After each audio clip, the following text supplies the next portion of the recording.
because you're living alongside people that you're not giving the basic rights that human beings deserve. One of those truths is that between the Jordan and the Mediterranean, Jews all have citizenship. They all have the right to vote for the government that has life and death control over them.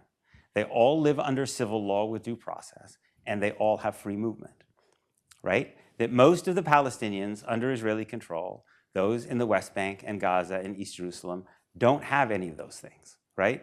Certainly in the West Bank, they live under military law, even as their Jewish neighbors live with due process under civil law. In the West Bank, they need military permission to travel. They can't vote for a government that has dominion, obviously dominion over them. I love people always saying somehow people think that Palestinians in the West Bank are governed by the Palestinian Authority. Well, tell that to the Palestinian Authority when the Palestinian Authority's own officials get thrown into Israeli jails. The Palestinian Authority's own officials need Israeli military permission to travel, right? Israel can go, the IDF goes regularly into any square inch of the West Bank area, A, B, C. If there were a D, E, and F, every single square inch of the West Bank, anytime it wants, and arrest anywhere it wants, right? These mass expulsions that are now happening in like Jenin refugee camp, right? What part of the West Bank is that? That's Area A. It's supposedly the area the Palestinian Authority controls. Well, not very much, evidently, because Israel just goes in there and basically evicts tens of thousands of people. So, and in Gaza, people live under the control of the state, right? There was the state of Israel. There was this idea people had that people were not under the control of the state of Israel before October 7th,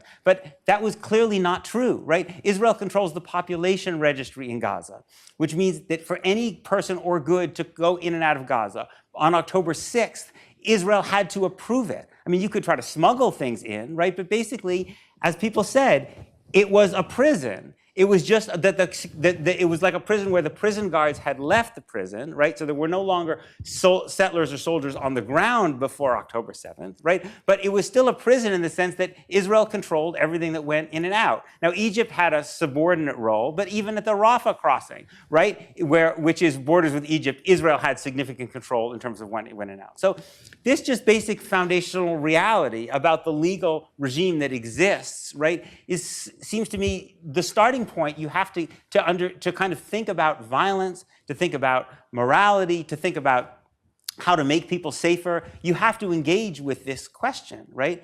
And you have to engage with the question, right, that there have been these mass expulsions of Palestinians in 1948, again in 1967, right? And you can't make any sense of Gaza, what Gaza is, right, without understanding that most of the people in Gaza are not from Gaza. They're people whose families were expelled from what's now Israel, right? And many of them live so close to the places from which they were expelled that they can actually see those places.